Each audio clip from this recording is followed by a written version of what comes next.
Okey geng, jadi pada kali ni kita ada Shimano Osagiga 2001 NR AMG. Okey. So untuk reel ni kita dah siap servis dah siap cuci. Sekarang apa kita nak buat? Kita nak pasang balik lah. Tapi sebelum kita habis pasang, saya ada benda yang saya nak tunjuk dekat korang. Okey. Sekarang ni kita tunjuk macam mana sebenarnya korang nak pasang ratchet plate ni dekat reel. So pada bahagian dry shaft reel ni, korang boleh tengok ada satu marking.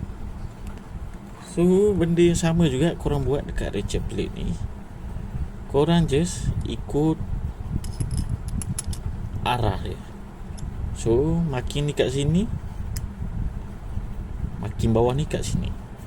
So bila korang ikut arah ni dan korang dah pasang semua bahagian, nanti pada bahagian handle dia akan mudahkan korang, yang mana korang boleh pastikan kedudukan handle tu, supaya untuk mengelakkan momentum yang ada dekat handle tu boleh buat clutch korang engage.